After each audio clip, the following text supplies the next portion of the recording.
కాంగ్రెస్ ప్రభుత్వంపై ప్రజాశాంతి పార్టీ అధ్యక్షులు KA Paul తీవ్రస్థాయిలో విరుచుకుపడ్డారు. ఏడాది కాలంలో రేవంత్ రెడ్డి 1,10,000 కోట్ల రూపాయల అప్పు చేశారని విమర్శించారు. ఇచ్చిన 6 హామీలను అమలు చేయలేదని మండిపడ్డారు. బీఆర్ఎస్ ప్రభుత్వం రైతు బంధు పథకం ద్వారా రైతులకు ఏటా 10,000 రూపాయలు సాయం చేసిందని గుర్తు చేశారు కేఏ పాల్. టీచర్స్ 19,360 మంది ఉన్నారు తెలంగాణలో. ముఖ్యమంత్రి కాకముందు తమ్ముడు రేవంత్ రెడ్డి వెంటనే నేను సంతకం పెట్టేస్తా, టీ తాగుతుండగానే అలాగా గంటకొక వాగ్దానం ఇచ్చాడు రేవంత్ రెడ్డి తమ్ముడు. అయితే రైతులైతే మరో 2 లక్షలు అప్పు చేసుకునే నేను తీర్చేది ఆయన గంట తెలుసు, తీర్చలేనని తెలుసు, అబద్ధం ఆడుతున్నాడని తెలుసు, మోసం చేస్తున్నాడని తెలుసు, అందరికీ చెవులు పెడుతున్నాడని తెలుసు.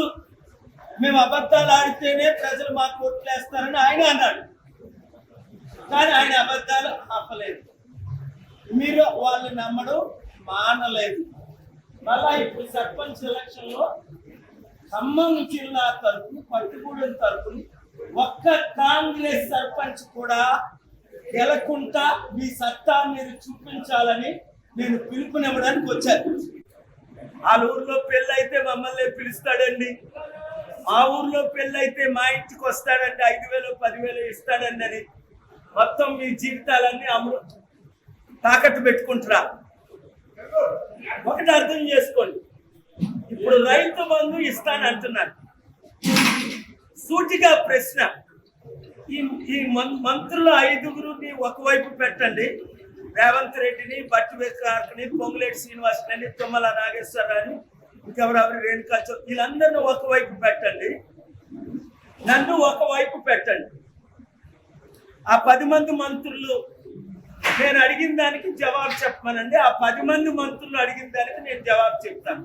లైవ్ డిబేట్ పెట్టండి, ప్రతి ప్రశ్నకు నేను అడిగే ప్రశ్నకు వాళ్ళు జవాబు చెప్పాలి. ఎందుకంటే వారిచ్చిన 6 వాగ్దానాల్లో ఏవి నెరవేర్చారు. రైతు బంధు మేము చెల్లిస్తున్నాం అన్నారు. కనీసం కేసీఆర్ టైంలో అయితే ఇదిగో 6 నెలలకు 5,000, సంవత్సరానికి 10,000 అని ఆయన దారుణంగా 7 లక్షల కోట్లు అప్పు చేసేనా ఆ రైతు బంధు టైంకి ఆయన వేసేసేవారు. వీళ్ళకి అప్పు పుట్టట్లేదు, ఆల్రెడీ ఉన్న 7 లక్షల కోట్లకి వడ్డీ కట్టలేని పరిస్థితి.